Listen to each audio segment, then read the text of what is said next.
waxa igu laahay oo bilaay oo talaaya xaaskayga Siham inaan naag dambe la guursaneyn. muqdisho waxaa ka soo baxay wiil ku dhiiraday inuu ku dhaartay qowlka Eebe inuusan xaaskiisa marnaba la guursayn furi doonin. waa dhacdo naadir ah dumar badan farxad gelinaysa amaana weligeeda ka dhicin geyga Soomaaliyeed. maxaa sababay ficilkan fajaca iyo fartaaga leh? dhaarsaninkeygii dhaarta kalsooni hore buuxda ku sii qaba maanta kalsooni labaad ku sii qaba dan mid kalena maxay ahayd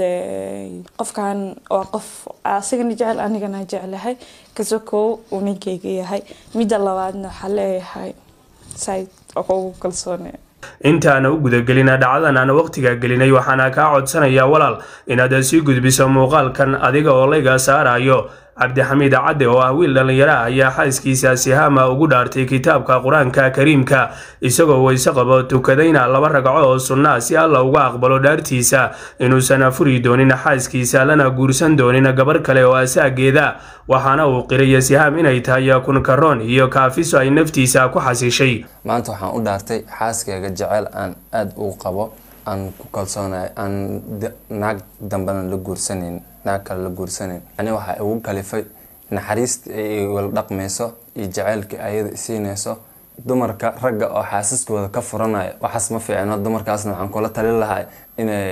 تتكلم كراسدان إن جوري أو لسان إن الدنيا وقلت رجع أو شكانسي بدن أو ناجها بدن سكوا دان وعن كل تللها إن هلنا كوئكادان أو هل كاسنا كبرنا دان aniga waxaan ku doortay xaaskayga maanta naxariista isiiso iyo jaceelka isiiso aan ku doortay nasri ilaahay ii soo diray waaye inaan umana maleynayo inaan ayada kala camal inaan arkayo. Siham oo dareena farxadeeda la ilmeysay maadaama saygeeda uu ku dhaartay inuusan weligeeda gabar kale la guursan doonin ayaa fariin u dirtay gabdhaha guursada ragga xaasas kale waxaana ay tiri gabdhow iimaanka isgalsha nin kasta oo qurxan xaaskiisa ayaa boorka ka jaftay ee ha ku kadsoomina. maanta ku faraxsanahay inuu maxay haday ii dhaarto because of saayida ugu faraxsanay kalsooni badan oo ku qaada laakiin maanta waxa la talinayaa gabdhahan Soomaaliyeed oo gabdho walaaladooda niyad jabinayo qalbiga ka jabinayo oo maxay haday rajadooda dilayo waxaan dilaa gayaankiina way buuxaan rag fiicina way buuxaan inta gabar walaasha gurigeeda uga daba tagi lahayd adiga guri sameeysan nolol sameeyso guri walaashana waliga maxay hadumineen aniga waxa arkay dumar badan oo gabdho walaaladooda guryahooda duminayo oo ninkaas u baahanahay oo gurigan duminaya ma faahante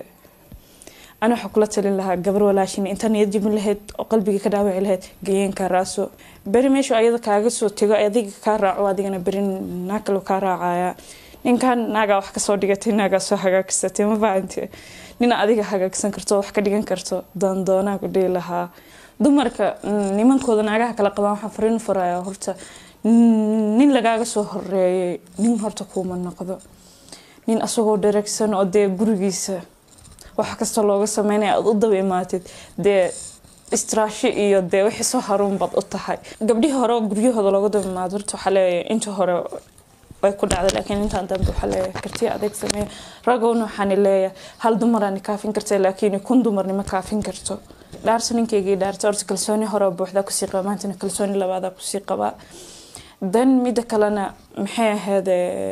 qofkan oo qof asagana jecel anigana jecelahay kasoo uu ninkeyga yahay mid labaadna xaleeyahay